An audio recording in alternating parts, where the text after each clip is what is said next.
Une PME étant une entreprise dont le chiffre d'affaires varie entre 0 et 1 milliard de francs CFA. Euh, L'entreprise a différents cycles de sa vie, que ce soit au démarrage, la création, le démarrage ou son développement, a besoin d'expertise pour l'accompagner. Donc, lorsqu'on parle d'accompagnement d'entreprise pour une PME qui est en création, par exemple, cela peut consister concrètement en une analyse, bien sûr, de son plan d'affaires. Et par la suite, lorsque l'entreprise doit investir, il faut accompagner la PME à monter un plan d'affaires, à rencontrer un banquier. Et lorsque l'entreprise est en exploitation, l'entreprise fait face à des défis de gestion au quotidien. Et une PME n'a pas toujours les ressources pour pouvoir embaucher des ingénieurs, des financiers, des comptables, des ingénieurs de production. Et il arrive dans ces conditions que la PME rencontre des services et qu'il essaie bien sûr de faire un diagnostic de sa situation et de définir un plan d'action pour les étapes de croissance. Donc l'accompagnement conseil vraiment principalement, c'est, je dirais, l'expert qui, aux côtés de l'entrepreneur, fait la démarche pour accompagner la croissance de l'entreprise. Vous êtes une entreprise, vous avez besoin de soutien et vous voulez contacter l'agence Côte d'Ivoire PME, vous avez la possibilité dans un premier temps, via la plateforme de l'agence Côte d'Ivoire PME, de prendre un rendez-vous en ligne. Vous avez aussi la possibilité d'appeler pour obtenir un rendez-vous. Et une fois que vous rendez à l'agence Côte d'Ivoire PME, vous êtes reçu par un conseiller en développement d'entreprise. Donc, ce conseiller rapidement va dresser ce qu'on appelle un diagnostic sommaire de votre situation, en faisant un suivi rapide des questions qui peuvent être liées au fonctionnement général de l'entreprise, les questions d'ordre commercial, ou de la commercialisation de vos produits, les questions de la production, ou par exemple aussi des questions au niveau des ressources humaines. Donc, lorsque le conseiller dresse ce portrait sommaire, il identifie à vous quel est le problème que vous avez. Et donc, ce conseiller peut vous accompagner à faire un cheminement, à bien comprendre votre situation. Et lorsque le conseiller a toutes les ressources qu'il faut, le conseiller peut vous aider à résoudre cette situation. Ou bien sûr, le conseiller peut vous aider dans le panel des réseaux d'accompagnement, même dans l'entreprise en Côte d'Ivoire. Le conseiller peut vous aider à rentrer en relation avec une autre structure, avec un expert pour pouvoir vous aider. Et ce service est principalement gratuit. Parce que ce service que vous obtenez à l'agence Côte d'Ivoire PME, si vous êtes frappé à la porte d'un cabinet conseil, mais ce service-là, déjà de référencement d'accueil, vous sera facturé. Mais en tant que structure gouvernementale, nos services sont gratuits. Donc, tout ce bout-là, bien sûr, est fait de façon gratuite par un conseiller dans l'agence. Le décret qui institue l'agence Côte d'Ivoire PME cite comme première mission de l'agence Côte d'Ivoire PME, de bien sûr favoriser la création d'entreprises. Lorsqu'on parle du secteur informel, il s'agit d'un volet important de nos économies dans les pays en voie de développement. Et dans le cadre du contexte de l'OADA, un cadre juridique a été défini, donc qui demande aux différents pays de mettre en place un statut spécial pour les acteurs du secteur informel qu'on appelait le statut de l'entrepreneur. Dans le cadre de la Côte d'Ivoire, en juin 2017, un décret a été pris par le gouvernement ivoirien et ce décret demande à l'agence Côte d'Ivoire PME de mettre en place ce qu'on appelle le statut de l'entrepreneur. Donc, système déclaration devant le directeur général de l'agence Côte d'Ivoire PME, les acteurs du secteur informel vont désormais obtenir un statut. Le cadre juridique demande aussi à l'État de définir les conditions au niveau social et bien sûr de la fiscalité. Donc, ces travaux sont actuellement en cours au niveau du secrétariat d'État au PME et du secrétariat d'État au budget du gouvernement ivoirien. Donc, une fois ces travaux achevés, ces acteurs-là bénéficieront du statut de l'entrepreneur. Et au-delà de l'aspect purement réglementaire, l'agence entend favoriser l'accès à différents services. Par exemple, l'achat de services d'assurance ou lorsque vous êtes un acteur du secteur du bâtiment et travaux publics, par exemple, vous pourriez vous rendre dans une grande surface à Abidjan et pouvoir bénéficier de certains rabais liés au fait que vous, bien sûr, vous avez ce statut d'entrepreneur-là. Vous pourrez aussi acheter des produits d'assurance ou bénéficier d'autres types de services de la part de différents fournisseurs en tant qu'acteur économique. Donc, il s'agit d'un élément qui est essentiel. Et si on veut que l'État ivoirien obtienne des ressources pour pouvoir assurer les services liés à l'éducation, à la santé, aux infrastructures, il faut qu'on permette à l'État, au niveau bien sûr de la collecte des impôts, d'élargir l'assiette fiscale. Et ce faisant également, notre avantage, c'est qu'on va réduire la pression fiscale pour que davantage d'acteurs économiques puissent contribuer à la construction de la Côte d'Ivoire. L'agence Côte d'Ivoire PME travaille avec les PME, mais nous travaillons aussi avec l'écosystème. Donc, quand on parle d'écosystème, cela comprend bien sûr les fédérations et groupements d'associations de PME, Nous travaillons aussi avec les cabinets conseils et nous travaillons aussi avec tout ce qu'il y a comme structure d'accompagnement type incubateur. Depuis que nous existons le 30 octobre 2017, les résultats sont très encourageants. Aujourd'hui, les PME ivoiriennes disposent d'une maison qui prend les dispositions, qui les délivre des services à titre gracieux. Aujourd'hui, les PME ivoiriennes bénéficient de formations de calibre international grâce à l'Agence Côte d'Ivoire PME. Au niveau des acteurs institutionnels, que ce soit les fédérations ou d'autres acteurs, désormais, il y a une agence qui est dédiée aux PME. Aujourd'hui, sur la place d'Abidjan, les bailleurs de fonds ont désormais un acteur institutionnel très fort qui est l'Agence Côte d'Ivoire PME. La marque Agence Côte d'Ivoire PME aujourd'hui sur le terrain est une marque qui existe, c'est une marque qui est respectée, ce qui justifie d'ailleurs que l'agence a pu mobiliser des ressources. Donc, d'ici la fin de l'année 2019, nous devons bénéficier d'appuis financiers de la part de différents bailleurs de fonds sur la place d'Abidjan. Cela, c'est la marque de crédit. C'est la preuve, bien sûr, que l'Agence Côte d'Ivoire PME est une structure qui permet aujourd'hui de pouvoir offrir un accompagnement de qualité aux PME et aux acteurs de l'écosystème. On dit Agence Côte d'Ivoire PME, on ne dit pas Agence Abidjan PME. Pour dire que notre mission va largement au-delà du territoire de la ville d'Abidjan. Et donc, notre stratégie de déploiement en région va se faire en différentes phases. L'une des premières phases, principalement, c'est déjà au travers d'une initiative de la Banque mondiale qu'on appelle le projet PUDICAS. Donc, il va nous permettre, dans un horizon assez proche, donc d'ici le mois d'août, d'être présent à Boaké et à San Pedro, qui sont les villes secondaires après Abidjan. Donc, déjà, en ces lieux-là, vous pourrez bénéficier des services du guichet de services de l'Agence Côte d'Ivoire PME. Vous pourrez bénéficier des services de Dream Factory, ou aussi vous pourrez bénéficier des services de notre centre d'intelligence des affaires. Donc, sur place à Boaké San Pedro, vous aurez ces actions-là. Au-delà de Boaké San Pedro, on a une initiative gouvernementale conduite par le secrétariat d'État au PME, qui va pouvoir initier bientôt auprès des conseils régionaux et de certains services, certaines mairies, des points focaux d'accompagnement des PME. Donc, l'Agence Côte d'Ivoire PME va pouvoir travailler déjà avec ces ressources de l'État là.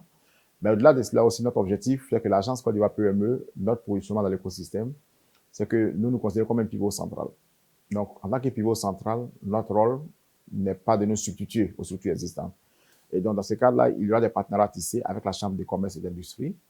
Il y aura des partenariats cités avec, des partenariats, bien sûr, tissés avec les conseils régionaux. Il y aura des partenariats signés avec les mairies. Donc, au sein de toutes ces structures-là, les villes où l'Agence Côte d'Ivoire PME n'est pas présente physiquement, des partenariats permettront à l'ensemble de la population ivoirienne de pouvoir bénéficier de nos services au travers du point focal qui sera présent dans la ville où se situe l'entrepreneur. Donc, le déploiement est en cours. Donc, comme je dis, Boaké et San Pedro, c'est immédiat. Et d'ici la fin de l'année, d'autres grandes villes devraient pouvoir bénéficier de nos services. Depuis pratiquement 2 ans que nous existons, chaque fois qu'il y a un débat sur les PME, tout le monde braque le regard sur la question du financement. Mais les entrepreneurs eux-mêmes et bien sûr les experts du milieu vous diront que le financement n'est qu'un élément. Un des éléments essentiels, bien sûr, pour une PME, c'est ce volet accompagnement conseil là. Donc, autant on fait des plaidoyers pour qu'il y ait des dispositions pour que les banques puissent financer les PME, autant bien sûr de l'Agence Côte d'Ivoire PME, nous faisons un plaidoyer pour que ces services d'accompagnement conseil soient subventionnés ou en tout cas financés. Parce qu'aujourd'hui, lorsque je suis une PME, par exemple, que je suis basé à Korogo, j'ai des fruits de mangue, par exemple, que je vais transformer. C'est de quoi j'ai besoin. Oui, il y a l'accès au financement. Mais le plus difficile, c'est l'accès à la technologie, par exemple. Où est-ce que j'obtiens une machine qui va me permettre de faire mon jus de mangue? Combien coûte cette machine-là? En termes d'énergie, quel type d'énergie va consommer cette machine-là? Donc, il y a par exemple des questions liées à l'accès à la technologie, par exemple, qui sont assez importantes pour les PME. Au-delà de la question de l'accès à la question de la technologie, ben, la PME a besoin, par exemple, de faire de la recherche-développement. Je vends de la ticket, ben, je vais vendre la ticket qui a d'autres types d'aptitudes, ouais, en tout cas de qualité. Par exemple, un ticket qui contient des vitamines. Mais comment je le fais? Et pour ça, par exemple, j'ai besoin de faire de la recherche-développement. Vers qui je me tourne? En principe, on devait être capable de subventionner des services qui permettraient à cette PME de se diriger, par exemple, vers des centres de recherche universitaires, vers des lycées professionnels pour avoir des partenariats. Donc, la question du financement, c'est un élément essentiel pour la PME. Mais au-delà de la question du financement, en matière d'accompagnement conseil, la PME a besoin d'être entourée de ressources capables de l'accompagner dans ses projets de développement et de croissance. Et l'Agence Côte d'Ivoire PME milite pour cela, pour dire oui, le financement c'est important, mais nous devons bâtir un écosystème. Même si aujourd'hui, je prends une PME ou un entrepreneur à qui je donne un prêt de millions, mais qui est basé à Bouna, et qui se retrouve à Bouna avec 30 millions dans sa poche. Mais qu'est-ce qu'il fait les 30 millions? Si autour de cette PME-là, autour de cet entrepreneur, il ne dispose pas de services d'accompagnement conseil fiables qui lui permettent de pouvoir fructifier le prêt qu'il a reçu. Donc voilà pourquoi nous méritons vraiment pour que l'accompagnement conseil soit, je veux dire, l'élément central de la politique de soutien aux PME. Que vous prenez l'Allemagne, que vous prenez la Suisse ou même vous prenez la Corée du Sud, dans tous ces pays-là, l'économie est basée avant tout sur les PME. En Côte d'Ivoire, les statistiques indiquent que 98% du secteur privé est constitué de PME. Les statistiques nous indiquent aussi que malgré que ces PME représentent 98% du tissu économique, ces PME ne créent que 20% de la richesse du PIB. 98% du secteur privé est constitué par les PME. Mais ces PME ne créent que 20% de la richesse, soit du PIB. Lorsque vous prenez les pays de l'Amérique latine, les statistiques vous indiquent que les PME sont capables de créer jusqu'à 45% de la richesse. Dans des pays de l'Union européenne, on va à 55%. Et lorsque vous prenez des pays comme le Canada ou les États-Unis, vous êtes autour de 60% de la richesse qui est créée par les PME. Donc en Côte d'Ivoire, c'est ça le défi. On a beaucoup d'acteurs qui sont des PME, mais ces PME n'arrivent pas à créer beaucoup de richesses. Et c'est là que le défi de ce que nous appelons aujourd'hui dans le cadre de l'émergence de la Côte d'Ivoire. Donc la Côte d'Ivoire aujourd'hui, sur ces dernières années, a tenu des taux de croissance qui sont reconnus comme exceptionnels par l'ensemble de la communauté internationale. Le défi majeur aujourd'hui que nous avons en Côte d'Ivoire, c'est comment est-ce que le gouvernement travaille à faire en sorte que beaucoup d'entreprises locales, notamment les PME, puissent contribuer à la création de la richesse. Parce que si la croissance n'est pas inclusive et que la croissance est tirée par les multinationales, ce n'est pas toujours suffisant. Donc, il est important qu'aujourd'hui, davantage de PME prennent une part active dans la mise en œuvre ou la construction des projets d'infrastructure. Donc, l'État, bien sûr, conscient de cette situation-là, l'État met en place une agence dédiée essentiellement aux PME. Donc, si vous prenez le format de l'agence Côte d'Ivoire PME aujourd'hui, le premier pays qui a donné l'exemple en termes d'agence dédiée aux PME, c'est les États-Unis, avec ce qu'on appelle aujourd'hui la Small Business Administration, donc qui est la mère de toutes les agences de PME dans le monde et qui date de 1953. Et aujourd'hui, aux États-Unis, la SBA est un instrument majeur du développement économique des États-Unis. La SBA s'occupe du développement local. La SBA accompagne les entreprises. Lorsque vous allez à l'Union européenne, lorsque vous allez à Bruxelles, vous avez une agence dédiée au développement des PME. Donc, tous les pays développés, à un moment donné de leur croissance, ont estimé qu'il était essentiel d'en faire pareil. La Corée du Sud, c'est pareil. Vous avez une agence dédiée à la question des PME. Donc, c'est dans ce contexte, bien sûr, qu'en Côte d'Ivoire, dans le cadre de la réforme de la politique nationale des PME, l'État a décidé en 2014 de dire, ça fait pratiquement 50 ans que l'État essaie d'accompagner les PME. Mais les résultats ne sont pas toujours au rendez-vous. Voilà pourquoi l'État décide pour dire, je vais me doter d'une agence dédiée à la question des PME, qui devient un acteur central pour le gouvernement ivoirien. Cela n'empêche pas qu'au niveau ministériel, nous avons des autorités. L'agence est sous la tutelle technique du ministère du secrétariat d'État à la promotion des PME. Et le secrétariat d'État conçoit les grandes lignes de la politique des PME en Côte d'Ivoire. Et l'agence Côte d'Ivoire PME est l'agence d'exécution. Parce que comme on le dit souvent, l'État sait définir des documents de stratégie. L'État sait mettre en place des documents de politique. Le plus gros défi de l'État parfois, c'est la mise en œuvre des dispositions. Donc l'État se dit, j'ai plus beaucoup de dispositions pour l'accès à la commande publique, j'ai pris beaucoup de dispositions pour le secteur informel, j'ai pris beaucoup de dispositions au niveau fiscal. Il faut que je m'assure que désormais les décisions que je prends sont mises en œuvre. Donc l'État se dote d'un instrument qu'on appelle l'agence Côte d'Ivoire PME, donc qui aujourd'hui dans l'écosystème, de la même manière vous avez le CPC pour les investissements. L'agence Côte d'Ivoire PME est aujourd'hui l'organe d'exécution, c'est l'organe opérationnel, ou c'est le bras armé de l'État pour s'assurer que les dispositions que nos gouvernants prennent, que ces dispositions sont traduites en actions concrètes sur le terrain pour qu'on ait de l'impact. C'est sûr que en tant que directeur général, notre portrait, le portrait est assez positif, mais on est quand même assez objectif. Les PME aujourd'hui savent que il y a une structure qui a été mise en place. Nous avons été installés le 30 octobre 2017. Parmi les 7 premiers mois de l'agence, notre rôle en tant que directeur général a consisté à mobiliser les ressources, tant des ressources humaines, des ressources financières, mais aussi des ressources techniques. Ça, c'était jusqu'au mois de mai 2018. Et par la suite, du mois de mai 2018 au mois de décembre 2018, nous avons pu mobiliser les ressources. Et depuis 2019, l'agence a atteint ce que j'appelle une vitesse de croisière, ce qui justifie aujourd'hui que tant auprès de la Banque mondiale que, je veux dire, de la coopération allemande ou de d'autres acteurs, qu'aujourd'hui, l'agence est sollicitée continuellement pour la mise en œuvre d'initiatives. C'est la preuve de la confiance de ce que l'agence fait est reconnue comme étant quelque chose de crédible. Donc, les acteurs de l'écosystème aujourd'hui bénéficient de formations de classe mondiale. C'est des formations auxquelles ces acteurs n'avaient pas accès. Aujourd'hui, il n'y a pas plus de 2 semaines que des partenaires sont venus de l'Allemagne. On puisse sélectionner des PME ivoiriennes. Et sur la base de ces PME, on retenu 25 PME qui aujourd'hui seront accompagnées par une structure allemande pour pouvoir avoir accès au marché de l'Union européenne. Donc, il y a des initiatives sur le terrain et il y a un projet, je dirais, avec la Banque mondiale qui commence bientôt pour 300 PME sur la commande publique. Dans 2 ou 3 mois, nous devons embarquer dans ce projet. Donc, il y a beaucoup d'initiatives aujourd'hui et nous sommes aujourd'hui un creuset qui permet d'évaluer les besoins et bien sûr de pouvoir servir l'ensemble de l'écosystème. Ce qu'il faut savoir, c'est que l'agence Côte d'Ivoire PME, bien que étant une structure publique, comprend 12 membres du conseil de surveillance. Et parmi ces membres-là, l'ensemble du secteur privé est représenté, notamment la FIPME, la CGPME, la CGCI, le CPC est présent, la Chambre des métiers est présent, la Chambre de commerce et d'industrie est présente. Donc, les actions que nous menons ici au sein de l'agence Côte d'Ivoire PME sont destinées à l'ensemble de l'écosystème entrepreneurial. Et ces acteurs, désormais, retrouvent une plateforme qui n'existait pas auparavant. Cette maison-là, aujourd'hui, permet aussi de faire des actions, permet aussi de faire des plaidoyers auprès du gouvernement, parce que autant vous avez des représentants du secteur privé, autant vous avez des représentants du gouvernement, la présidence est représentée, la primature est représentée, les ministères techniques sont représentés.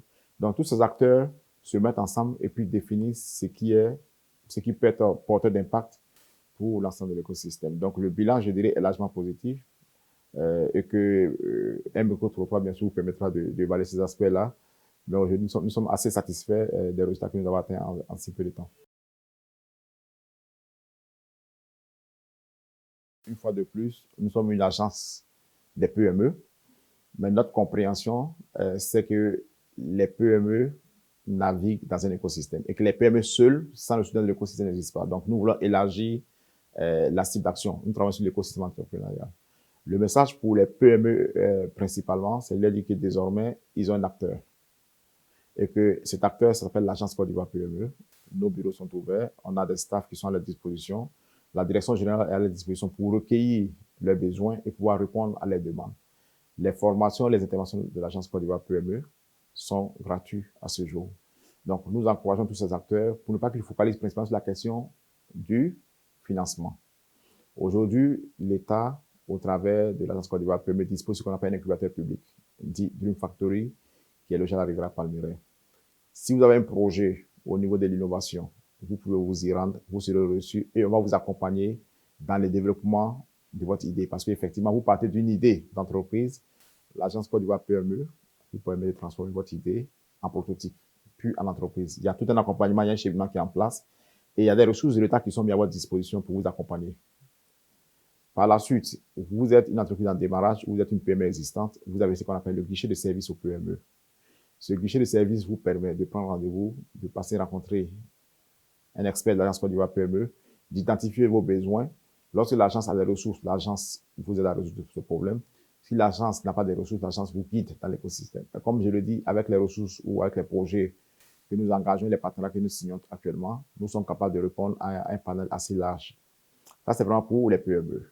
Aux acteurs de l'écosystème, nous vous disons désormais que vous avez un centre qu'on appelle le PME Business Intelligence, qui est le centre d'intelligence des affaires de l'agence Côte d'Ivoire PME, qui désormais peut servir l'ensemble de l'écosystème. Donc, vous êtes journaliste, vous êtes membre de la société civile, vous êtes investisseur, vous voulez savoir en Côte d'Ivoire quels sont les secteurs compétitifs. Vous voulez savoir en Côte d'Ivoire quel est le ressenti des acteurs économiques face aux perspectives de 2020. Vous voulez comprendre quels sont les secteurs portés en Côte d'Ivoire. Vous voulez comprendre le coût des facteurs. Vous venez au centre d'intelligence des affaires sur les PME de l'agence Côte d'Ivoire PME et nous vous accompagnons à obtenir ces informations-là. Vous voulez investir dans un secteur, vous ne savez pas si le secteur est porteur. Vous avez besoin de chiffres sur le marché, sur les opportunités de la sous-région. Ce centre-là est à votre disposition. Donc, ça, c'est tous des acteurs qui sont là. L'État ivoirien s'est doté d'un instrument unique.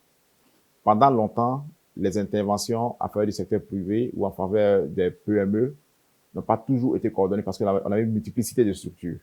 Désormais, l'agence Côte d'Ivoire PME permet de pouvoir accompagner l'ensemble des initiatives des bailleurs de fonds en direction des acteurs pour plus d'impact. Parce que lorsque ces initiatives ne sont pas bien coordonnées, il y a un risque d'inefficacité. Et désormais, l'agence Côte d'Ivoire PME travaille au quotidien à traduire en actions concrètes les initiatives du gouvernement. Aujourd'hui, la Côte d'Ivoire, c'est plus de 77% de jeunes. Les attentes sont nombreuses et un des problèmes majeurs de nos États africains aujourd'hui, c'est la question de l'emploi. Donc, nous sommes un instrument, bien sûr, au service du gouvernement ivoirien pour accompagner les initiatives des jeunes Ivoiriens qui s'engagent sur la voie de l'entrepreneuriat. Parce que, comme on le dit, les possibilités, les opportunités d'emploi dans la fonction publique sont très limitées. Et on sait, par exemple, qu'un emploi, par exemple, créé dans le secteur manufacturier permet de créer 4 emplois dans l'économie. Donc, la création d'emplois via les PME demeure, je veux dire, la voie royale pour l'émergence de la Côte d'Ivoire.